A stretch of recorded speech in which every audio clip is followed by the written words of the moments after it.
I feel like Nick needs to wear a shirt that says, "I'm gonna ask you something."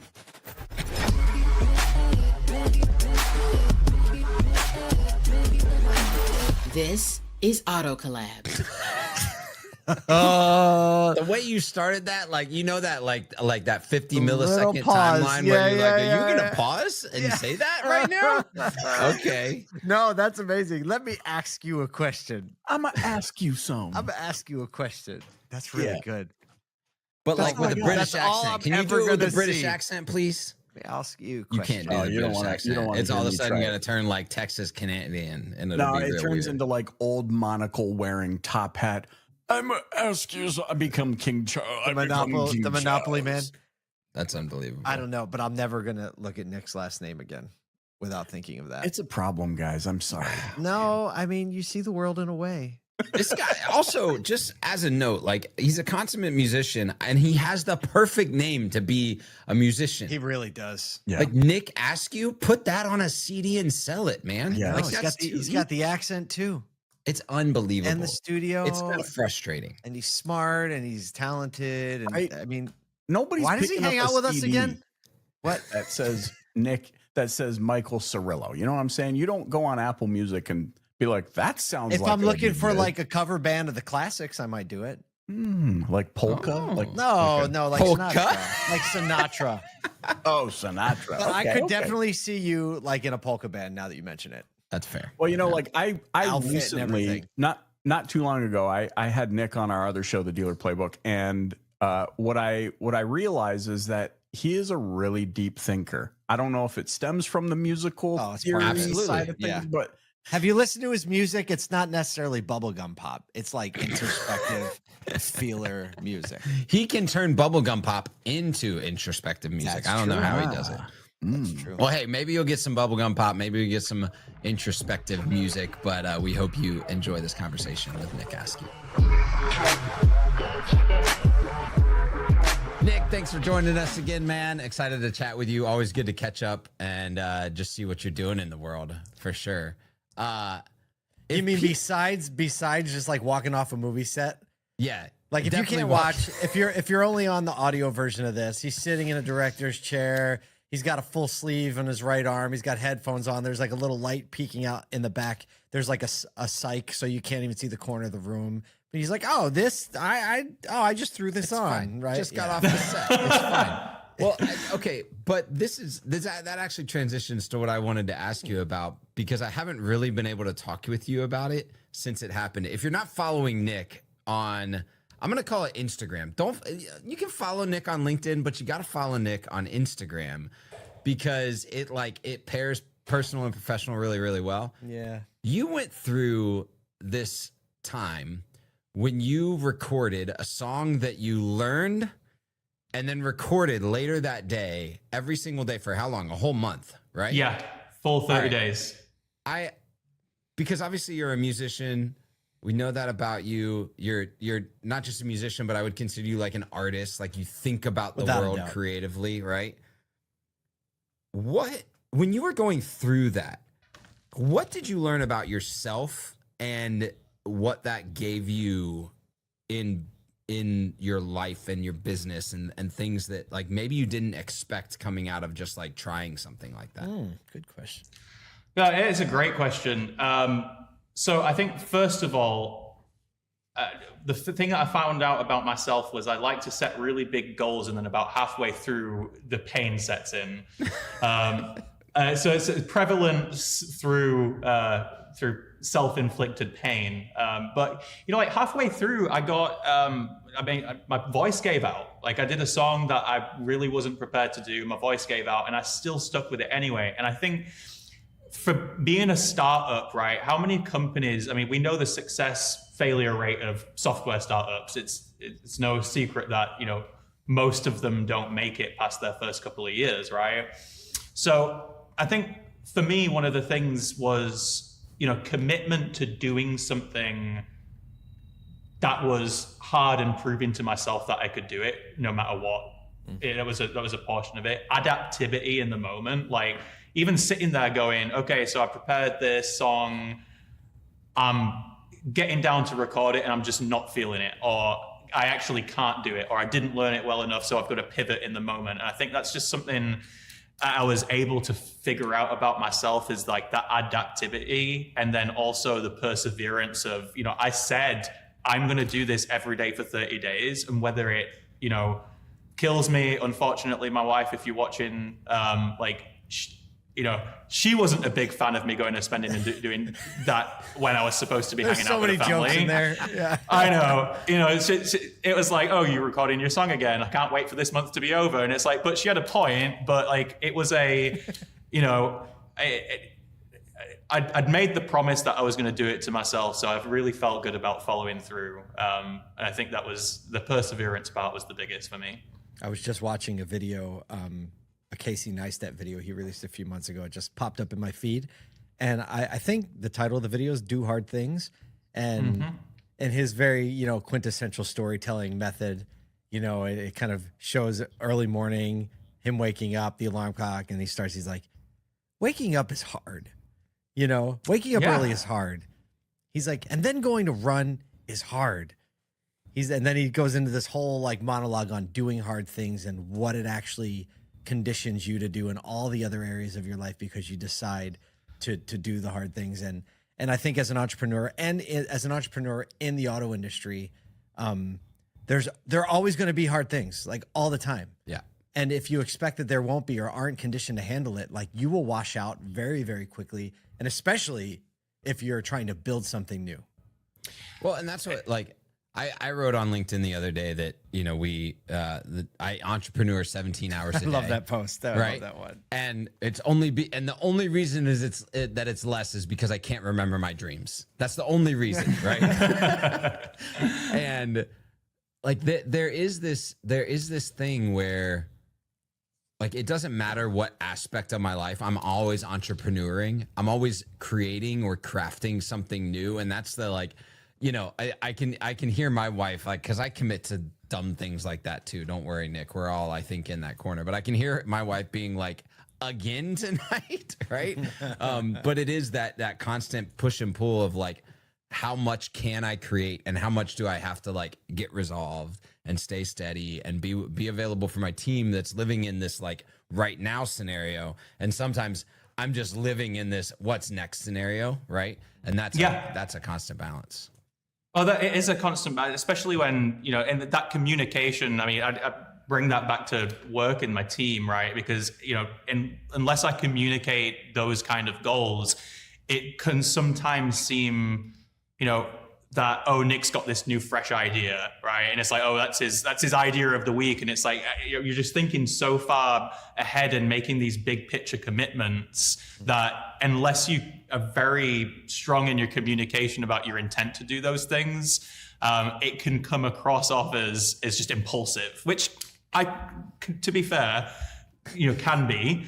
But That's fair. Yeah, it's fair. But yeah, I think do hard things, right? It's like you do those things because I told myself I would, you know, and sometimes you don't feel like doing that. Sometimes you don't feel like getting out of bed, getting up early, having those meetings, but you do it anyway. Yeah.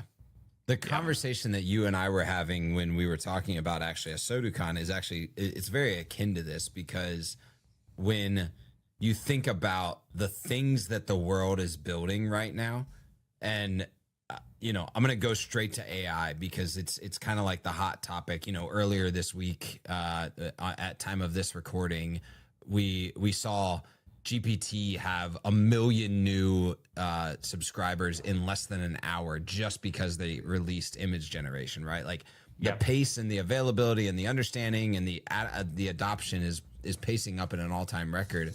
But there is this kind of point we're at right now where AI is like, it looks like this sexy, easy thing, but it's also this very hard, unknown, like have to get in the ground. And then there's a bunch of people like AGI is coming. No, maybe not yet. Maybe not yet. Right. And so there's always this vision and what the practicality is right now. You're implementing a lot of solutions when it comes to AI and thinking about how they become practical in a dealership operation.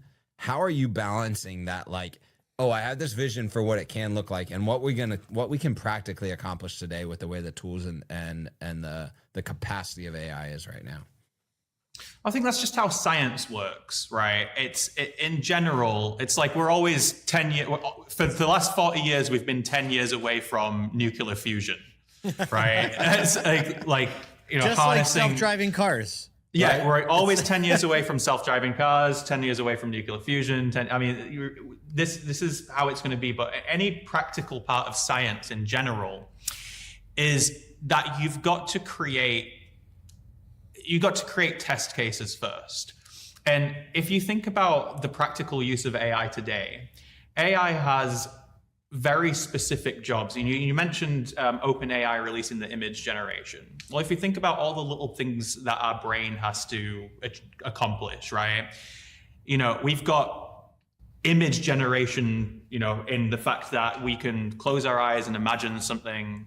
We've got, you know, optical recognition and the processing of that, auditory, we've got long-term memory, we've got short-term memory, we've got motor functions. And what you're seeing right now in AI is all of these little pieces becoming useful. So like there's a lot of practical applications for like the ChatGPT style knowledge, text-based LLM, that is a useful thing because we need to comprehend, store, and understand information.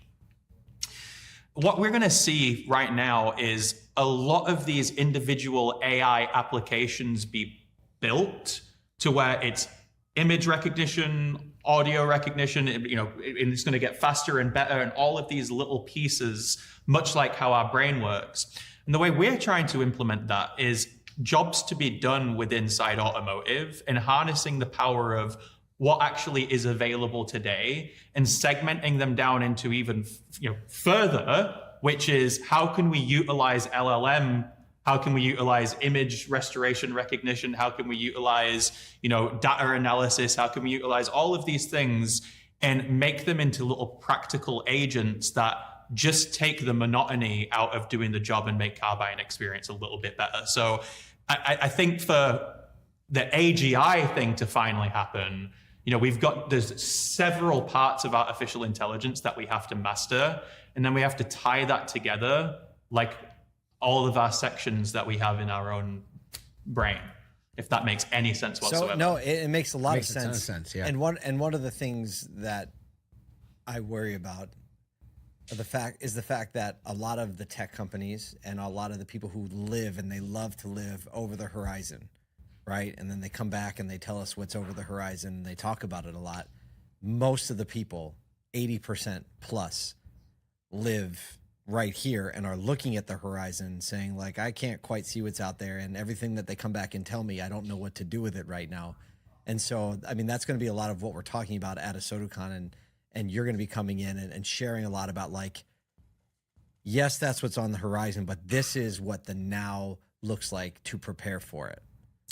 Yeah, and look, we're in such baby stages of AI, right? So there are practical applications that we can use today, but what we can't do is sit here and look into the future and say, this is the vision of the future, one day we'll get there, because the steps that we take today in order to test and create actual, you know, real life scenarios that either help or assist, you know, or in any industry, not just automotive, are going to be the learning experiences that pave their way to that big horizon of AGI and that thing that people think that just, you know, AI is going to be one day. Like, these are the natural scientific steps we have to take in order to eventually get there. So what are you saying? What are you saying right now to your dealers? You have a lot of dealer customers.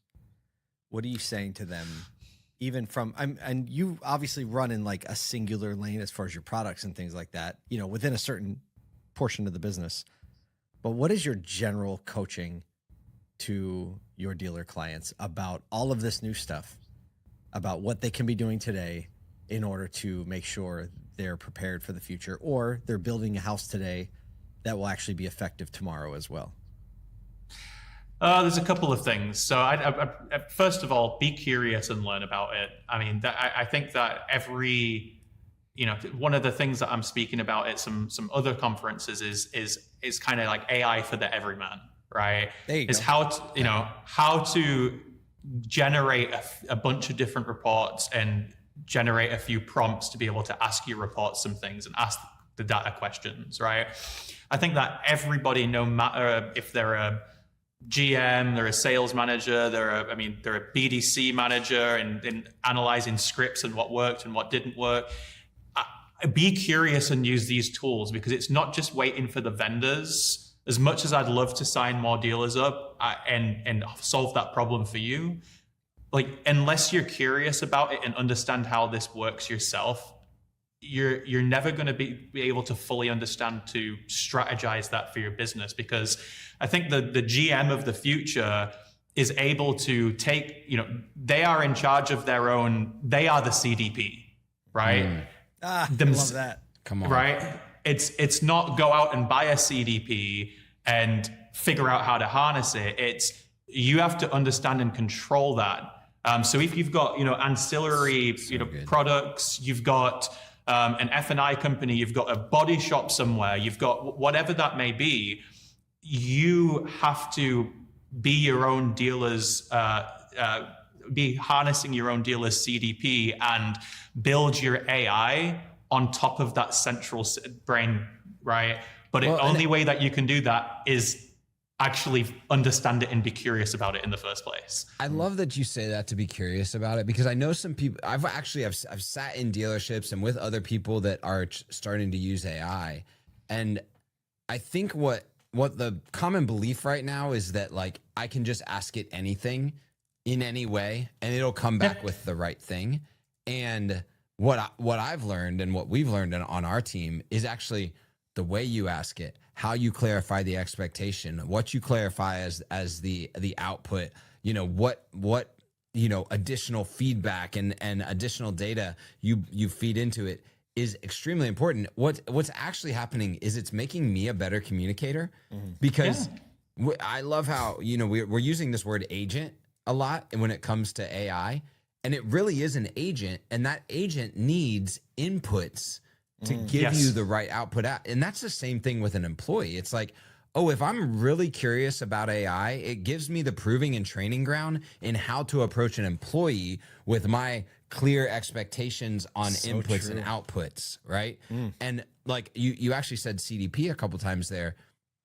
If you go to a CDP and you look at it like, tell me the segments that we have. It doesn't, like, there are CDPs with like, here's our core basic segments. This is what we set up for everybody.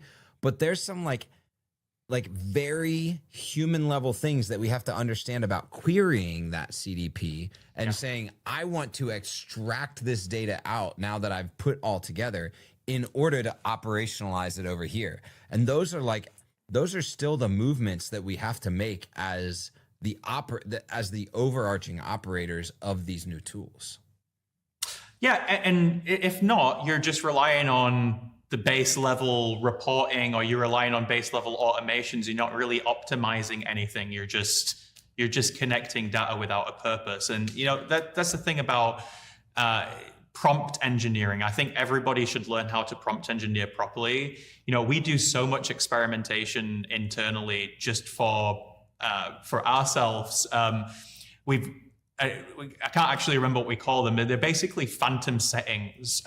So you've got this distance between words, and you've only got so many tokens that you can put in. And what we found is, in creating a prompt, is that, if you say, for example, tell me all of the customers that I have that have bought a car within the last 2 years or have been interested in a Ford F-150. Like your distance between the object that you're trying to create and query and the information is like, the sentence is so long and it's so it gives the AI it gives AI more room to make assumptions and think this is what you meant. Yeah. So what we actually end up doing is figuring out how to optimize that. Then we went a step further in some of our optimizations. Did you know that even in like GPT, when you're getting something back, you can say like, you can make up settings, and you could say return markup equals false, and it would just export normal text, and you could say return markup equals true, and it will format your text for you with headers and everything, and you just make up the settings. And those are, that's a practice that we use, is just create these ghost settings that really help us refine certain prompts and certain things, just like you're saying. And they just interpret that. So, that when I say be curious, it's like when we're trying to figure those kind of things out, is like, this is all such new tech, and it's our job in any industry, not just people developing technology, to go and like kick the tires on it and make it better. Well, I think there's a huge opportunity, and I don't think it's being leveraged enough. It's one of the reasons we created the autoindustry.ai site and email, because we use AI super extensively in our organization for everything you can imagine, right? Yep. Like it's not like creative things only, it's everything. And we use it so much, we feel like there's real value and responsibility for the tech players. And I'll consider us a tech player, even though we don't build a tech product. We operate a lot like a tech company. It's our responsibility to bring everyone along. And there's so much value in just sharing the little things like you just shared as we're kicking the tires for all the people who are out there on the front lines who don't have time to kick the tires. Right. You know? And so I love that you're saying this. And I think like more of that, just like this is what I've been learning with AI, is useful to, a much broader audience. And I actually think it's actually a great opportunity to bring people from outside the industry to pay attention to this industry and be like, they're leading the charge on how to operate AI. Yeah, let me get in on some of that. Yeah. I think automotive has the opportunity to lead the charge on AI in practical applications because it is so complex. We have so many jobs to be done. And if you think about agents, right, what is an AI agent? It is just something with a specific job, right? Whether that agent is, hey, do equity mining for me and give me a list of all customers that I should call today and organize them in a way that is, the absolute best in terms of profitability, likelihood to answer, equity, the relationship, the sentiment of their response. Did they tell us to go ourselves, or did they, have a nice conversation with us? Like, you could take all of these different data points. That is one agent. If people just started thinking and understanding an agent is a job to be done, you could start looking at your business holistically and go, how many jobs to be done are there? Think about them as roles and responsibilities. I have a CFO that has a job to do and build me these reports once every week. Let's automate that, and that is a job to be done. And I think anybody in any role should be, looking at their own job and utilizing these tools to be able to create their own mini agents to help make them more efficient. Because I'm going to toss before we roll out. I'm going to toss a challenge. If anybody's listening to this podcast right now, do us a favor. Find a job in your sphere of influence that could potentially be replaced with an AI agent. Either begin building that agent, or let us know if you're having trouble with that.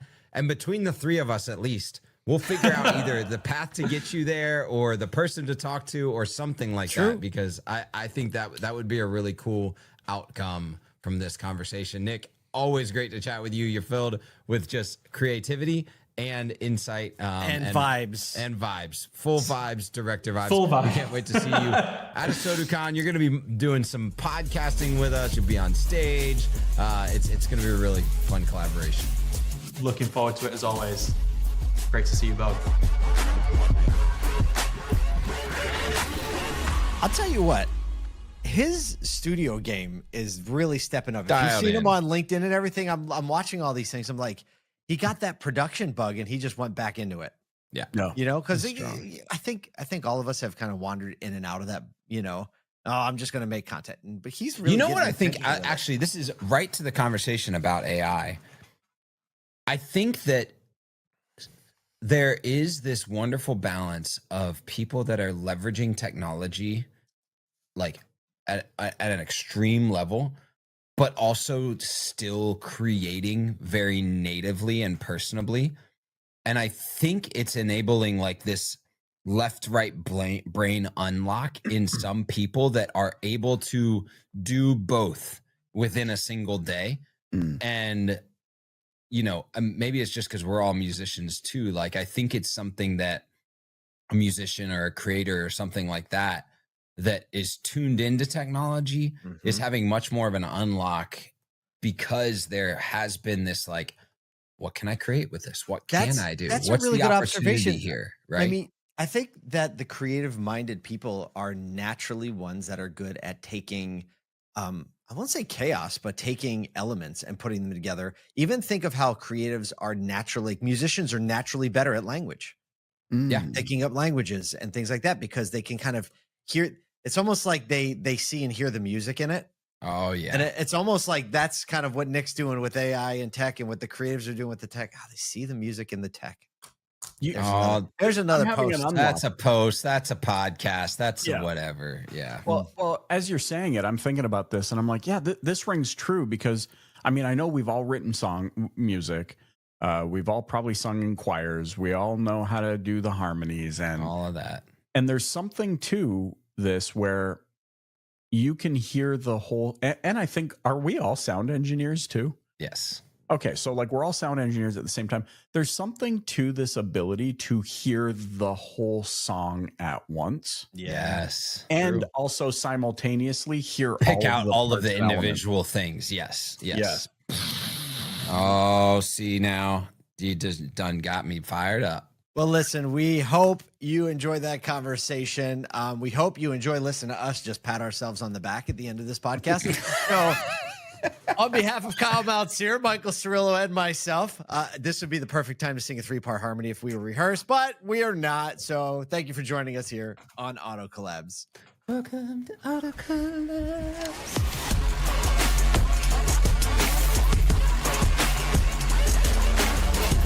Welcome to Auto Collabs. Why are we recording? Are we rolling yet?